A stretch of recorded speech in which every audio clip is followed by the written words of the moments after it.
Good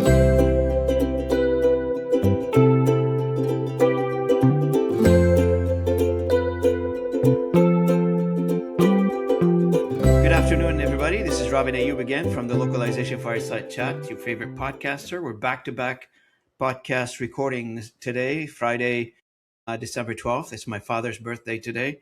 He's 85 years old. I was on the phone earlier with him. He is not near, he doesn't live near me. It's like 2,000 kilometers away from me in Nova Scotia. Unfortunately, I won't be able to deal with him today, but the good news is I'm going home in January after the holidays. I'll go spend a week or two with him and bring a belated happy birthday gift for my father. So today I'm honored and I have the distinct pleasure to have with me Hanna Bauer. And Hanna, she joined me from Atlanta in Georgia, one of my favorite towns in the United States besides Savannah. But Hanna, welcome to the channel. Really appreciate your time with me today. Thank you so much for having me, and happy birthday to your father. How special is that to I get to know, eh? celebrate? 12-12. I'll never forget that. No, that's awesome. Awesome. And you get to go back to Nova Scotia. Is that where that's where Yeah, he's at? my parents are there, yeah. And I'm from That's, that region originally, yeah. wow. Well, that's super cool. Yeah. In Savannah, I'm with you. Savannah is beautiful. So, can't wait to go back in there too. But thanks for having Absolutely. me. So, yeah, today, all I wanted to do with you today, like we do with everybody who comes in on the podcast, is get to know them and get to know what they do and how can this channel hopefully help you push the agenda forward or push your mission forward to the public and in broadcasting to the audience what Hanna Bauer does, how can she help, and what her mission is from a business perspective. So thank you again for joining me. So let's get started. On this channel, we say everybody's got a story. So let's start with this one. What is your story? Well, I appreciate you making the space and asking me the question. My story, real quick. Actually a survivor of heart disease from childhood heart disease. I lived about 10 years. I was diagnosed at the age of 4 and then went through a couple of heart attacks, a lot of heart failure, and for about 5 years, really, where my life was in a hospital. Went through quite a few, not only the open heart surgery, heart cath, but eventually what really brought the what I'm doing today was the catalyst. One, because I'm alive. Two, because it was a pioneering surgery called a heart ablation, and I was the first child to undergo this surgery. It was experimental at the time in 1992. Didn't know what the impact of it was actually until 20 years later. Well, actually, yeah, 30 years later, actually, for the 100-year anniversary of the hospital, when they gave me a call and said that they wanted to do a documentary and reunite me again with the doctor. And that's really when I learned. Um, I think you don't learn only from experience, you really learn from reviewed experience. And that's really what gave me the opportunity to look at this entire period of my life along with the my journey in leadership that had already started at that point, and really open up my eyes to what alignment looks like with leadership, love, and excellence. So there were a lot of points, like I said, failure through that journey. And I really had to learn not only the resilience that you build from that, but really the love that helps with that resilience and the processes and the systems necessary to be able to learn from failure. Absolutely. What a remarkable story to Thank survive all this at a childhood age. It's incredible. And to be where you are right now, you must be on cloud nine, I want to say. Everybody got to go through life, and sometimes stories are difficult to, if you think about going through them, fine. But when you look back, you say, I've been through them. They made me better. They made me maybe a better human, a better person, or it prepared me for something better in the future. Most of these experiences, I feel like, it doesn't matter what the type of experience is, specifically like especially like the stuff that you went through, the medical stuff that you went through, although they are terrible when you are going through them, you're clinching to life, your family, your parents are trying to figure out how to move to the next level and, keep that person alive. And now you you. look back, you say, well, maybe it made me who I am right now. Maybe it molded me into somebody that I aspire to be. And maybe without any of that stuff, maybe I wouldn't be here. I mean, everything I do has stemmed from that. A couple of things. One is just again, there were a lot of things I couldn't do, right, as a kid and growing up. I mean, it's our formative years where so much felt out of my control. My episodes of heart, I would be just like you, fine, and suddenly boom, my heart would go super fast and this tachycardia. And then it wasn't just tachycardia, but then it would go into arrhythmia and didn't really know what would trigger it, didn't know how long they would last or to stop. So then me and uncertainty became very well known to each other. It was a lot of things. So, and actually, it's that uncertainty later on, as a leader, as a mom, as just going through life, there's nothing that I really saw anytime it was a time to make a decision where uncertainty is not surrounded by.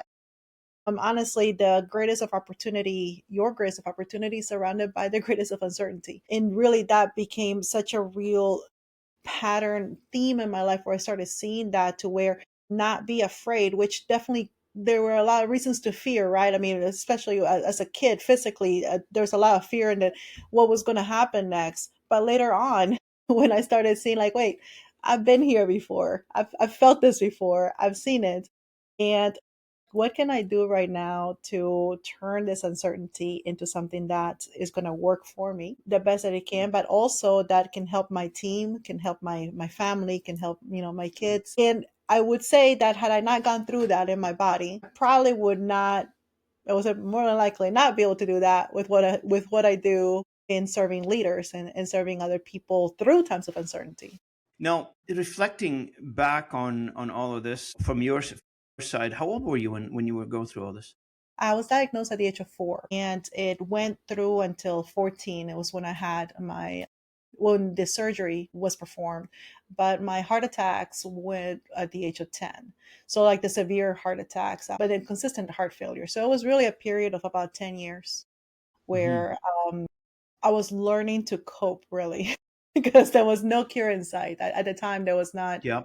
research necessary. Well, there was a lot, no, not much research in heart disease with Mm. women at the time, and less with children. Usually, anything with heart disease in children was a structural thing. Hmm. For me, it wasn't a structure; it was an electrical problem. That really, we are made of energy and heart. So, and without the precise tools and things of really electricity in the heart, that's what made it that much more.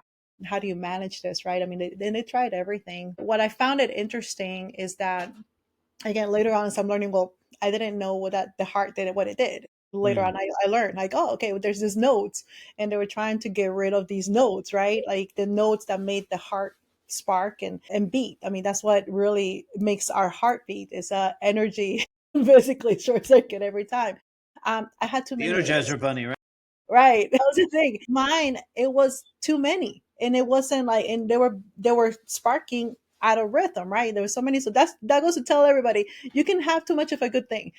So like so like so in my case, they needed to be burned. They needed to stop. And I find myself so much because I realized that the cure for me once not to give me more things, actually was to take away things. It was to create that Hmm. clarity, to create that pathway, which is what I found again in what I do and what I love to do is much is also seeing how can we create that clarity? How can we all this made things that we need for life, right? Like the nodes, electricity, but be able to put them in a way where they're working for you and not working against you.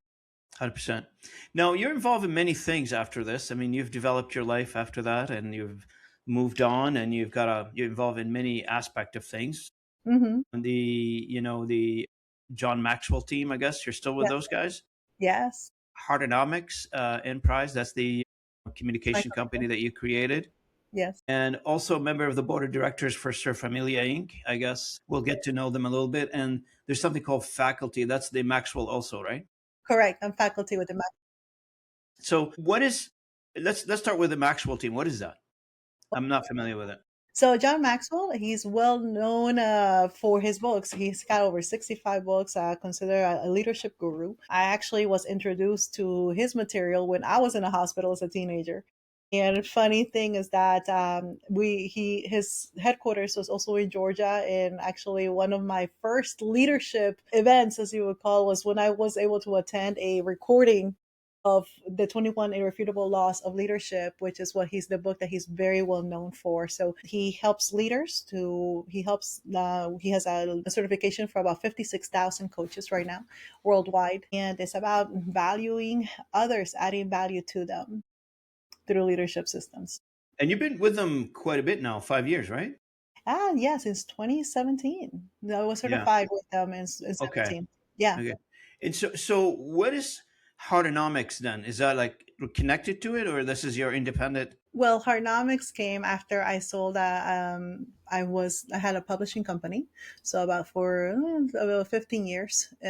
Sold that and started doing what I had already started doing, helping other people through the industry. And what happened was that in publishing, we went through market disruption back in about 2009, 2010, similar to what had happened to the media industry.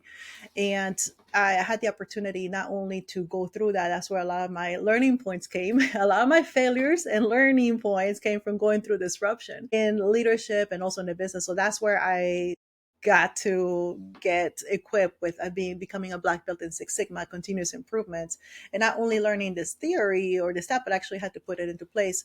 So Heartnomics came out of having served in the industry with continuous improvement, serving my company, being able to. I think I've always been teaching, always been doing leadership since I was a teenager. Really, once I got my at a hospital card, I started serving and I started doing it. Like, hey, I'm going to formalize this, and that's where Heartnomics came and really tied to the understanding the impact. As I mentioned, I didn't really know the impact of what my surgery had done until I had gotten that call, and it was the moment that I heard my doctor say that they were just trying to keep me alive long enough for technology to catch up, that everything clicked in for me, because that's when clarity came in that what kept me alive long enough was love, and the good for technology to catch up. Well, I saw excellence. It was processes and systems, which is what my story had been up to that point. But really, that was the birth of Heartnomics. Heartnomics is a transformation through love and excellence, where we have in both behavioral science, human behavior. My background is psychology, but also the excellence, the continuous improvement that comes a lot of times, mostly out of failure and really disruption. Yeah. So is this your main business right now, Hannah? Correct. Is Heartnomics, right? Yes. And I know you do a lot of public speaking. Is that part of it, or that's Correct. independent of that? No, that's all Heartnomics. That is actually helping people with leadership, continuous improvement, and human centric leadership systems. And what is the core messages in your keynote speaking engagements? Everybody in a keynote position, I guess, they got a core message that they try to deliver, and every event, I guess, it gets dressed up in a different way. It depends on the event that you're trying to address. What are the core messages that you're trying to deliver through your keynote speaking engagement? Well, one of the core messages is what you just said, core. I realized at the core, again, going back to my surgery, was that they really had to get rid of the things that weren't working for me and keep intact the core things. So,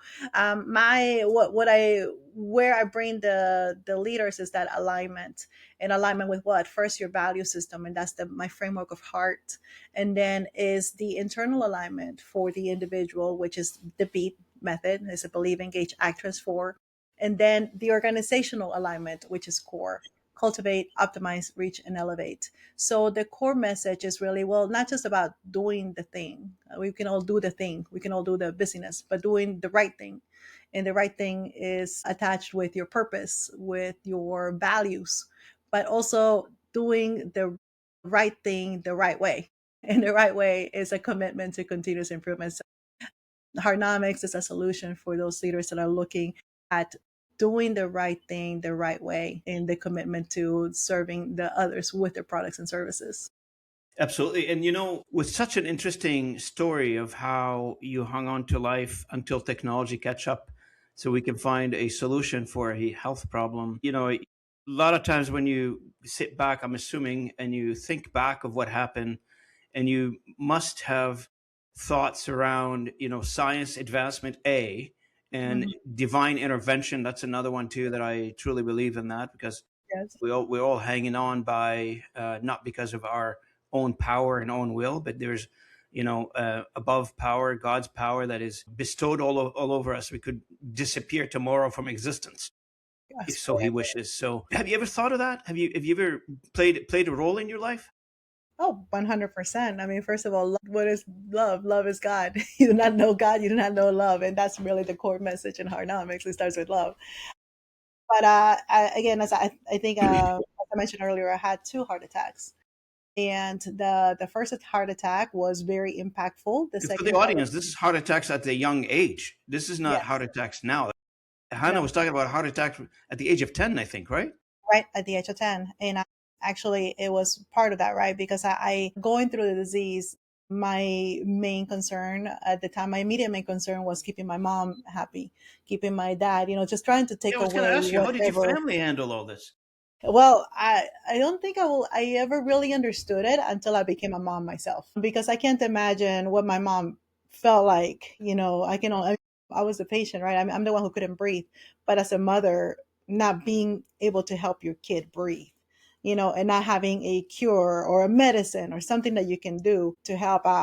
She's been my hero. She continues to be my hero. And growing up, I mean, for me, life was very different, right? I mean, like, days weren't just days. They were very grateful for every day. I became aware of life and death very early, because the basic of breathing, of the heart, we don't think about the heart beating. Well, I was very aware of my heartbeat consistently, especially during those episodes, because every time my heart would beat, that's what gave me life, but it also is what caused pain.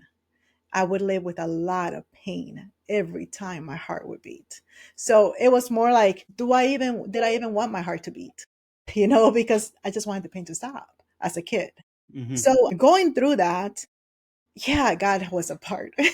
Everything, every single one, because He was the giver of life. And so I'm going through this agonizing moments. The voice of my grandmother, her encouragement, her love, is really what kept me like, yes, breathe again, breathe again. Like I mentioned, the second heart attack. I mean, I don't remember it. My mom tells me about it, because by the time I got to the hospital, I was You already passed out. dead. They declared me dead. I was in and they had turned me on the gurney. I was in the morgue. My mom and dad told me about 5 hours went by until they started hearing screams. And it was the person inside the morgue that started screaming, asking for help. And that's when they started massaging me and trying to bring circulation back in me. Again, I'm the kid. And the only explanation I can give to that is God. I There's don't think no anybody of our listeners listening to this story can be left with no emotion after listening to this. I mean, this is a story that would probably stir up the driest of the dry of a person's emotions, in my opinion. If you ever had a kid and your kid is going through this at the age of 10, or any type of medical illness for any young person, you'll know exactly what I'm talking about. Um, and yeah, it should resonate with a lot of people. I mean, it must resonate with a lot of people. I know you have 175,000 followers, so you've got that resonating.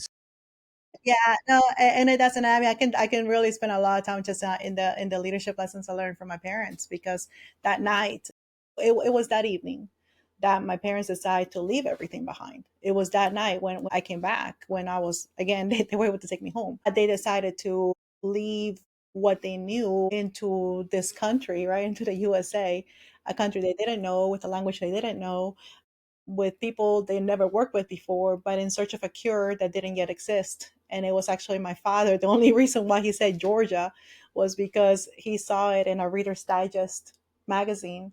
He had read there that Emory University was doing research in the heart. And that I'm just thinking, like, the courage, the faith, everything that it took for him to uproot our family, my little sister at the time, my mom was pregnant, and to come to a country and start all over again. And when we got here, he had the visa. Things didn't quite work out the way, like a lot of things, they don't work out the way that you expect them. But when we got to Emory University, because that's the only thing they knew, it's like, we have to get to Emory Hospital. That's what Reader's Digest says. I mean, not a doctor's name, not anything. Like, there was like nothing. And we get there, and it's an adult hospital. They don't treat kids. I was 10 years old. So they're like, what are we doing here? But you know what? They directed them across the street. And what's across the street? Eggleston Children's Hospital. So across the street from Emory University is this hospital called Eggleston. And would you know, that's where I spent a lot of my time. That's where I spent Christmases, birthdays, Thanksgiving. And at the end of the day, all my surgeries, even the innovative surgery, was actually done at Emory University. It was a combination of Emory, Eggleston, and Scottish Rite. And at the time, it was even unheard of because we had two competing hospitals, right? Like there was a Scottish Rite and Eggleston, but they came together for my heart. And that's what gave birth. So that's why I believe so much in collaboration, because it was these professionals that put all everything behind to like, hey, well, let's come together in Hmm. this and see what we can do. Um, yeah, it was my from my parents. I mean, they did everything. I mean, coming as an immigrant, my dad having my mom was a chemical engineer, not a chemical engineer in the U.S. Cambridge, you have to start the immigration story.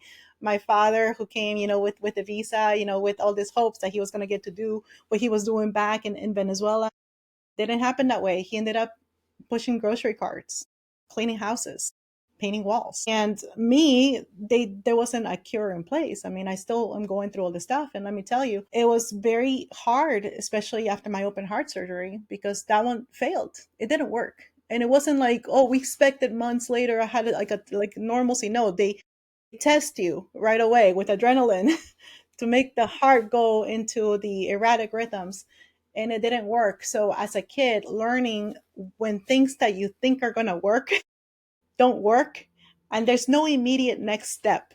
There's no like, okay, it's okay, we're going to regroup and go back to this. There was no going back. There was no going back from my parents.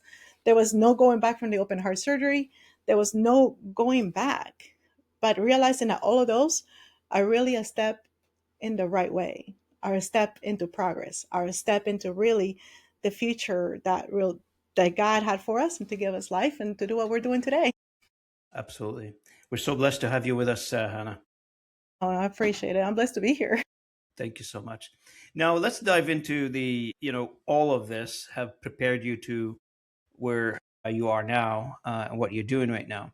And on this podcast, I've been talking to a lot of people about leadership communication, training, coaching, a bunch of things.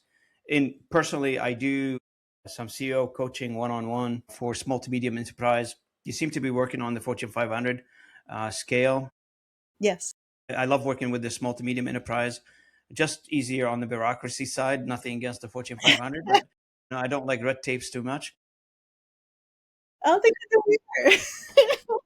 I don't think the ones on the inside do either. What I wanted to ask is the obvious question is why do we need so many coaches and trainers for leaders? Are we getting to a point where we're just promoting leaders and they don't qualify to be leaders? Is that the case? Well, yeah, that's a two-part question, right? I mean, why do we Yeah, need coaches? Why do we need consultants? Well, because we all are human and we have blind spots. sure. The fastest way to be able to really rectify, be able to see is when you have the opportunity to have that open arena, to have that conversation. And that's really the opportunity that we have with coaches and consultants. The other thing is what they give is a safe space. And that's really what's missing a lot in the workplace, is a safe space, especially for we're talking about the CEO, the COO, the people that are making decision making, not having that safe space. But just like the need for the safe space is the need for safety in every level of the organization. And that's what's missing when you're talking about the positioning, when you're talking about, hey, taking leaders.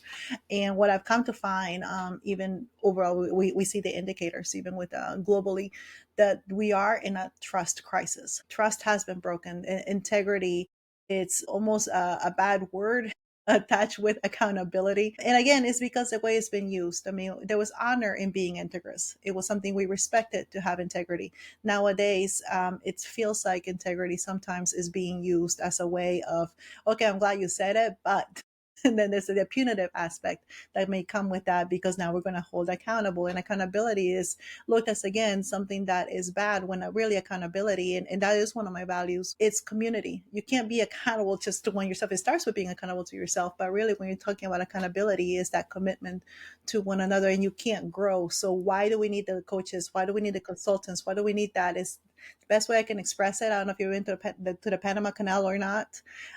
but you see there this huge ships, right? They're trying to go through this very narrow Tiny strait, place. Yeah. right? And what do they need? They need this. The one that makes all possible is this little tugboat, I know right? that keeps them up and down. Right. This, like, you see this massive things, Yeah. and who what is leading is the little tugboat. So you're thinking about these corporations, these companies, these amazing things. It's the same thing. They're the big ship, and the consultant, the coaches. What do we do? We're that little tugboat, only to get through that canal to that next place where they need to go, and then it's them again, right? And like that's something that even the enterprise has to do. It's like, I'm willing to not be the captain at that time, because when that tugboat has to go in, they have to go in very well trained for that one little part, so that then the rest can do what they need to do. And that's really what we're talking about with leadership, with mentors, with it, even with everybody in service. I mean, we're that tugboat. Yeah. We are that small one, because really there's a vision, there's a mission that we're looking to accomplish. And yes, we are in a deficit in trust. We are in a deficit in leadership. We There is leadership is service, and unfortunately, some people haven't had good examples. I know I was under bad leadership at times, and there were things that I even took that I had to unlearn from the leadership I was, to then, in a sense, restore that trust and restore the trust, especially in me. Because when I compromised my own integrity, my own morality, my own values, I started getting in conflict on who I was as a person and as a leader. And I had to rectify that. And leaders need the opportunity to be able to do that, to be able to take that break, to be able to rectify. And that's what we're here for. Yeah. That's what we're here Yeah. with coaches and consultants. What surprises me is it's something that you said, which hits home for me, is and I can't believe we're talking about it, is that word integrity, for instance, honor. Yeah. Like all this, like somebody's reading a classic novel, right? You think about these words, you think there should be part and parcel of any leader Yes. character today. Yeah, it was. But meanwhile, we talk about them as like something existed in some history book at some point, and yeah, we're over that now. And so, are you seeing a shift back to integrity, honors, or is that something now has been replaced by increased profitability, efficiency, and the stock price goes up? That's it. If it's like a conscious reflection on going back, but definitely, am I seeing a shift yet?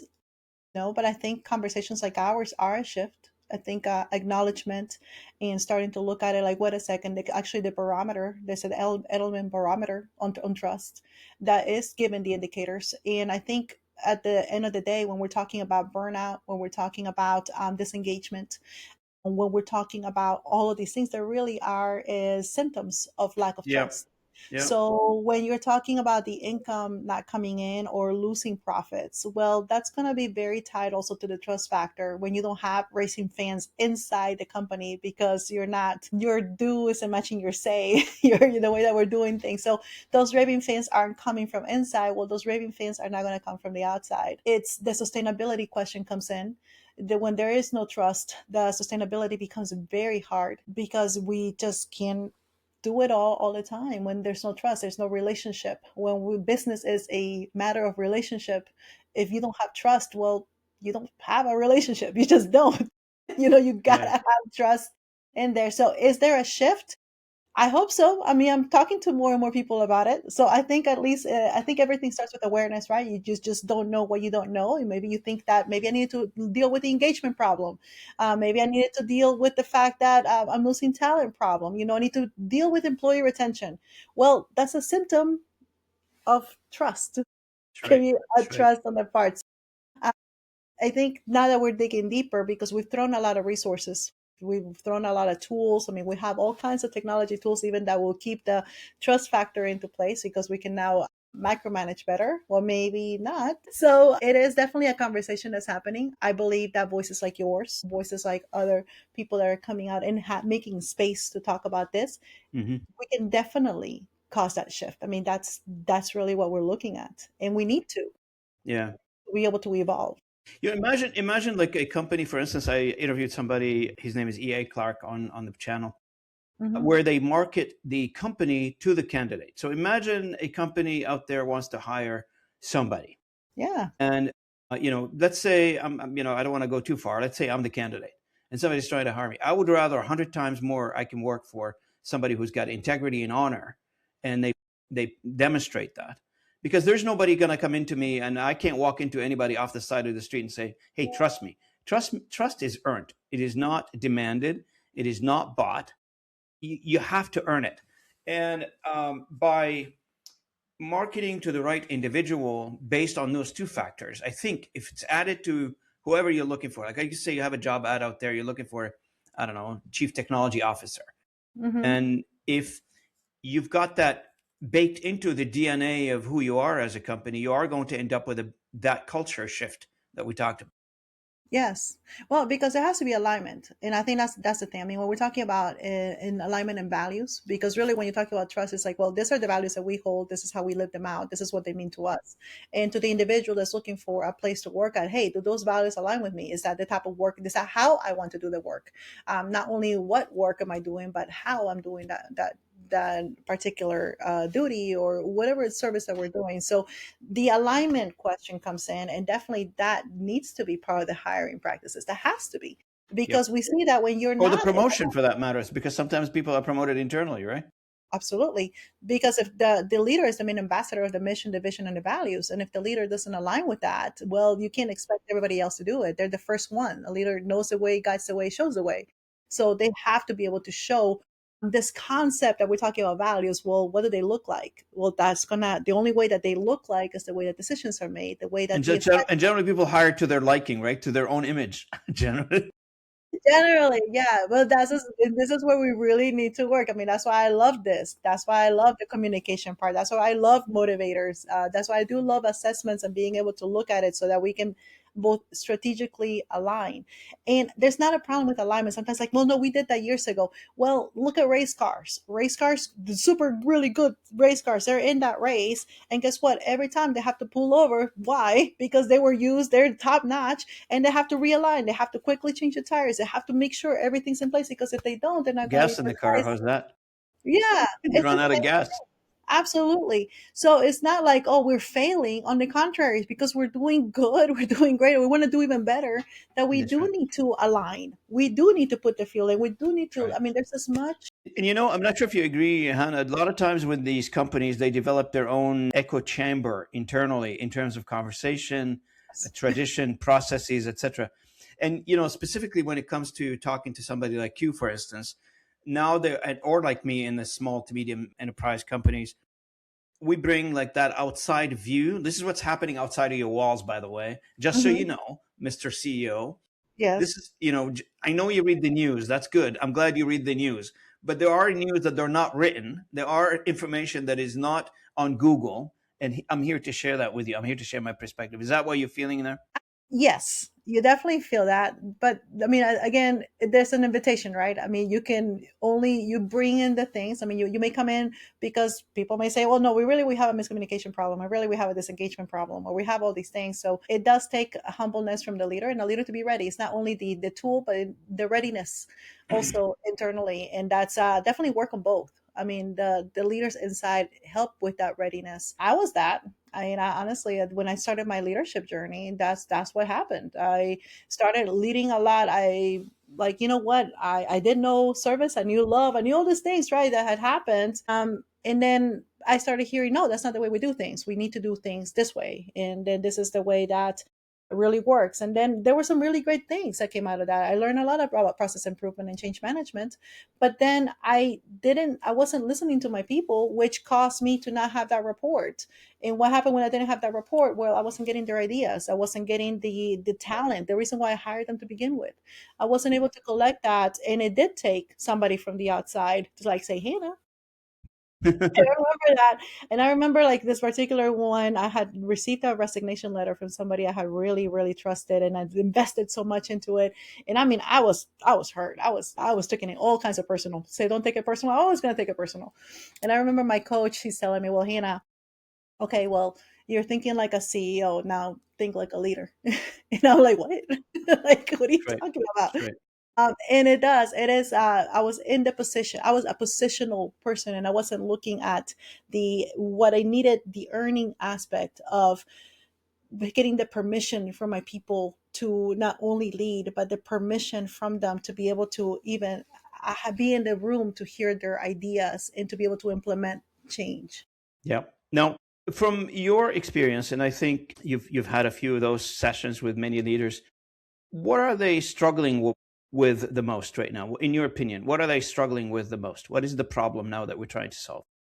I think that well, what it seemed like this whole generational divide, where like, oh, people just don't do, kind of like they don't build the things that how they used to build. People just don't work this way that it work. There's not the loyalty, there's not the faithfulness, there's not all this stuff. So, but blaming it more on the generational aspect, which in a sense feels like it's out of my control. It's just like this whole generation thing. That I feel a lot of leaders are like, well, I can't parent them, and that's where I'm hearing. But in reality, what I'm seeing is all of these tools, right? And wanting the tools to take care of all this human needs instead of really looking at the human aspect. For example, looking at the tool to keep somebody, in a sense, accountable, to make sure that they're doing the good work, or being the tool be the one that provides the training necessary to provide the right customer experience, because we fed all this information in essence. What they're doing is they're also burning out the people, because they're having to manage so many other things outside of their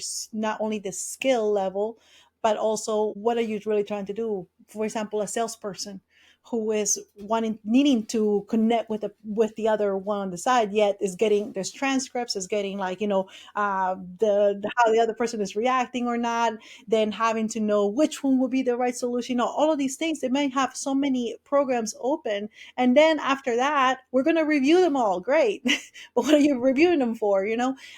So I think people are looking at solving this divides, and for example, even generational divide, with simply with just technology tools, instead of looking at, hey, there's this human aspect that needs to happen as well, like growing in emotional intelligence, like understanding if somebody's getting to that burnout, is understanding if somebody's really in that fear, understanding if they're in that disconnect that we still need to develop in, to be able to serve our people well, and so that they know how to serve others well. So the disconnect aspect, but thinking that the disconnect is out of their control, when Yeah, in reality it is in their control. this is in their control. Yeah. It is. It's just about being human. Yeah, that's right. That's right. That's right. Now, who is your customer? Do you deal like with HR, or is it you go directly to the CEO or procurement? Who do you talk to? I talk to usually the CEO, the executive director, the board of directors, either somebody that's a member in the board of directors, somebody that's the chair of Mhm. the board of directors. HR is probably the place where we go to start looking at what has been done already. So the HR communication, because it's like, oh yeah, I had that conversation with somebody, usually will lead me to the director, but a lot of times team leads. The ones that really where I've been able to come in and help is because that next line, basically, I think about it like your bench in a baseball team, right? You have your bench of pitchers already warming up. Well, that bench is not existent in many companies, where they Yep. may have the subject Well, I matter don't think there's a expert, bench anymore. right? So, but there may be subject matter experts that suddenly like, hey, here's the leadership position, but now the subject matter expert has to talk to all these different departments all the time. They've been in a siloed one, Yep. knowing one thing, so not knowing how to talk. So usually the pain is felt by the CEO. Hmm. Usually the pain is felt by the operational senior leaders too. And those are the conversations that I have and then being able to work both on the strategy, the communication aspect, and then look at how we really look at the culture. We're building the culture.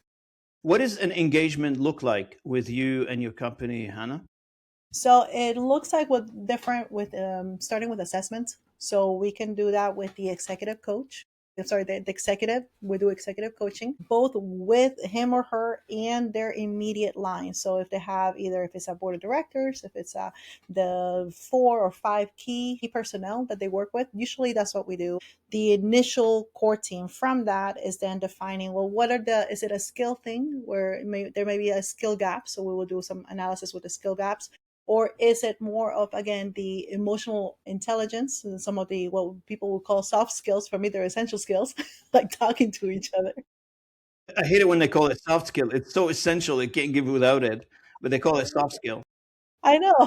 It's soft skill. I use core. So when I'm working with a company, the first thing is core, which is again cultivate, optimize, reach, and elevate. So is this a cultivate problem? Is this a Hmm. mission, vision, values, or is it an optimize? So we need to look at your processes and systems because it may be like you can talk well, but you don't have your systems, your processes are not in place to where you can follow them.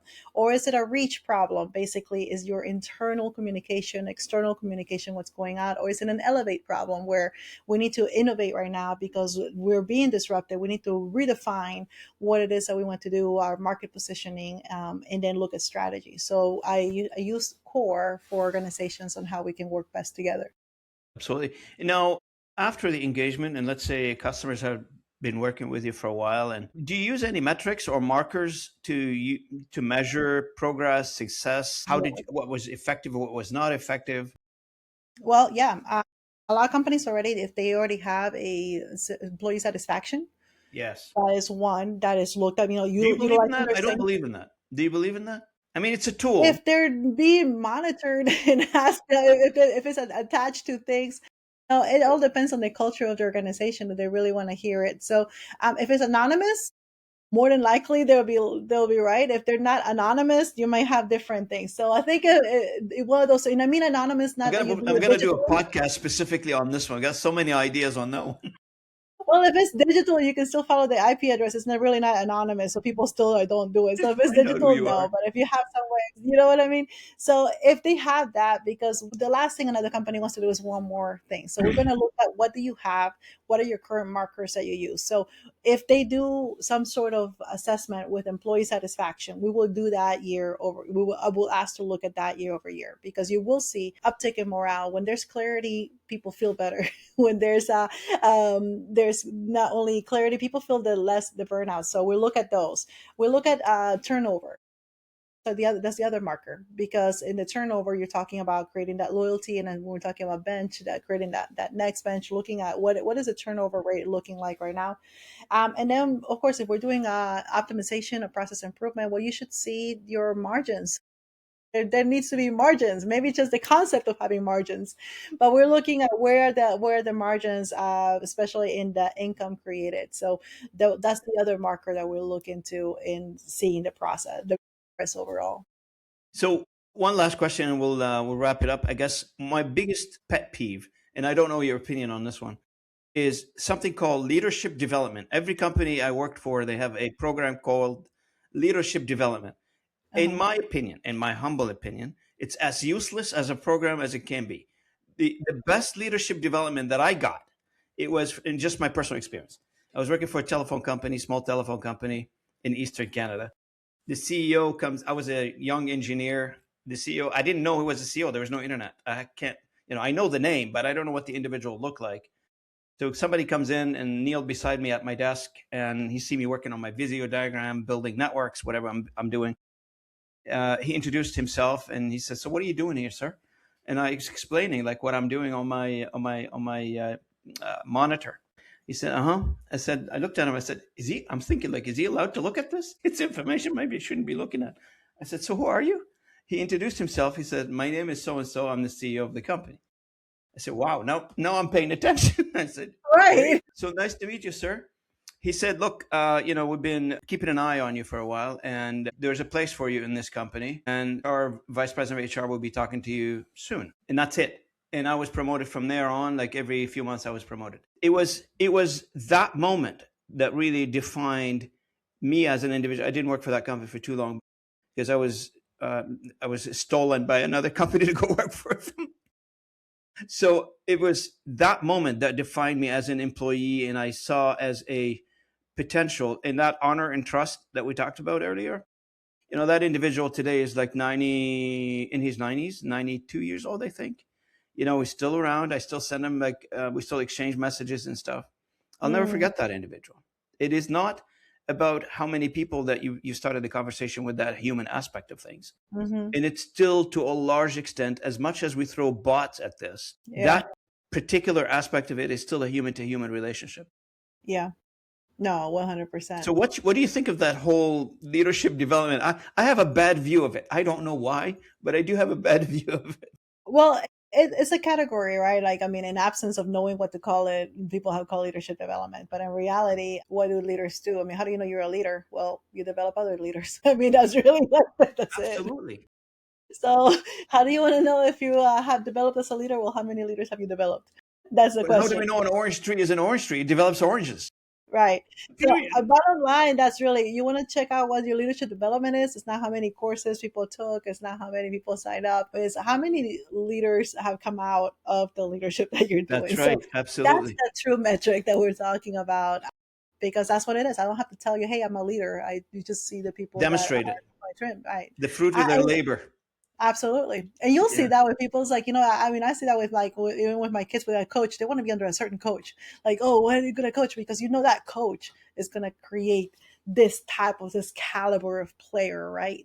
So, and then people, even, that internally, it's like, oh, you have somebody coming in. It's like, I really want you to meet so and so. I want you to be with that person. So when we're talking about I guess in a sense, leadership development, quote unquote, it really is, well, how is the reproduction of leaders happening in your place? Because really that's what it is. It's one of the main things, I would say, the spark, and it came from one of my teachers, my Sunday school teachers, and he was always like, hey, you got to teach to teach. And whatever you learn is teach to teach. It shouldn't be the a one department or a one person that comes in and all this stuff, but it's really creating that culture of teaching to teach, a culture that, if we value leadership, that means that we are creating leaders, not one department, not one person. Leaders are creating leaders, and that's what the really true metric is. I would say the same Yeah. way. Yeah. And what does that look like for you? A leader doesn't is not scared of conflict. As a matter of fact, if you don't have conflict, then do you even really are doing something? I mean, the reason why we need leaders is because there is conflict, there are challenges, there is adversity, and that's why we raise our hands, right? Yeah. Yeah. I mean, like, hey, put me in, coach, in a sense. Like, I want to be able to do this. The other part, leaders, well, they make a way. So it's not about one more thing and putting all these things that I have to get through. But a leader makes a way. Like a mentor, they make a way, they open doors. So if I see that you're lacking or fighting with something because of resources here internally or resources outside, I'm a connector. So leaders is looking as, how can I connect you with internal resources, with external resources, and that really is where the leaders need to be equipped. So not necessarily development, but we definitely do need equipped leaders that can provide the service and serve their people True. with that. So True. that's my take. Absolutely. Absolutely. You're right. You're absolutely correct. Because I remember, now you're bringing all these memories back. I remember working for a manager one time. He told me, he said, you know what my dream is? I said, what? He said, I want to work for you. I said, you want to work for me? He said, yes. And then he gives me a whole bunch of reasons why. But anyway, so the point is, you're right. Our job as leaders is to work our way out of our leadership position and get another Yeah, leader to take that leadership position. always. And it's like the old age that says, those who hang on to something, they lose it, and those who, they open the door and let somebody in, they hang on to their jobs, or they hang on to their leadership position, they grow even faster.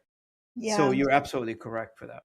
And that's why delegation is an empowerment tool. Delegation done right, not task assignment. We're talking about rightfully Well, done. there's a fine line I see sometimes with leaders between delegation and being lazy. That's another one. No, and that's the thing, because like, oh, here you go, here's your baby, you figure it out. That's not delegation. Nope. There's a whole process to that, because if you look at it, really you're empowering, and you're really going, instead of that Sure. lecturer or that one, but really being that guide with them. And honestly, that's how education system is even evolving. And that, I mean, I come from education system, going from a lecturer, like, hey, let me tell you how this is, or the knowledge, and this knowledge dump, into like, I'm going to be the facilitator of knowledge that we get in. And same thing with leaders and company, facilitate. So I hope, for as we wrap this up, I hope this conversation was beneficial for our audience and for yourself as well, Hannah. Yes. I know, like a lot of people use this podcast nowadays, and I hope this podcast has been a positive thing for you. And I wish it would be positive in the future as we publish this episode as well. And I want to thank you so much for being with me. I really appreciate your time, your knowledge, your expertise. your life story would resonate with me forever. I'm not one of those guys that would forget easy, and I will be talking about your experience for a long while to come. And if possible, the next time you have a keynote speaking engagement somewhere, if you can invite me, I'll be very happy to participate virtually, hopefully in person. But I'm in Canada, so I don't know what that leaves me now. But at least virtually, if a possibility Yeah. somewhere. Just love to listen to you talk on this particular topic. So thank you so much for joining me. Oh, thank you so much for having me. I really appreciate it. And hopefully it was fun for you. Hopefully we didn't ask you any tough questions. That's not my intention. No, no, you didn't ask me my favorite color, so we're good. No, no, it was Good. definitely fine. I love it. And It's engaging, very engaging. and the theme here is Christmas, as you can tell. That's not my virtual background, by the way. That's my wall. Yeah. Well, you had me fooled this whole time. I thought it was a virtual background. You've done an amazing job with that. No, It's that's a real my thing. I'm Mr. Christmas here in the neighborhood Integrity. where I live. Yeah, there you go. No, that's integrity right there. That's like, you guys, it's for real. It's not a fake thing. It's like for real. I Our live house with it. is like the go-to Christmas place in the neighborhood. So yeah, we won two times already the city award for best decorated house for Christmas. My wife and I, we do the work ourselves. We make our own ornaments, No and way. it's crazy stuff. I would love to see an ornament you made. That's I'll send you a incredible. picture in an email later. Yes. Yes, I would love that. How well, congratulations. How fun is that? I love it. It's fun. And the joy that it brings people to see it. Oh, absolutely. You can see the little kids smiling, and that's the payment that I need is to see Yeah. smile on their faces. So that's good. Yeah. That's fulfillment right there. Absolutely. I want to thank you so much for joining me, Hannah, and I want to thank the audience for listening in. If you're coming on our podcast channels, thank you for listening in. If you're coming on YouTube, thank you for watching us. And all I ask you in return is to like, comment, and share this content, and recommend us to others if you feel like it. This channel has been growing steadily since 2023, since we started, and I'm proud to report that we have over 1,200 downloads per day now, and we are being listened to in 49 countries. I published yesterday one episode. It was co-hosted by my friend from Argentina in Spanish, and I published one today bilingual, Spanish and English. I hosted it myself, and so we're Nice. going to I be. too. You speak Spanish? Well, then you got to listen to that podcast. I'll tag you in it. And it was about AI, etc. So it's expanding the conversation, and that's the purpose of this channel. On a weekly basis, I record close to 10 episodes. Unfortunately, I can't publish all of them at the same time. I'm only me. It's an army of one. So we'll see how that goes. No, that's awesome. That's awesome. Thanks for making the space and for expanding. I mean, that's one of the greatest things. Thank you so much, Hannah. Thanks for the listeners, and I'll see you at the next episode. Don't go away. Take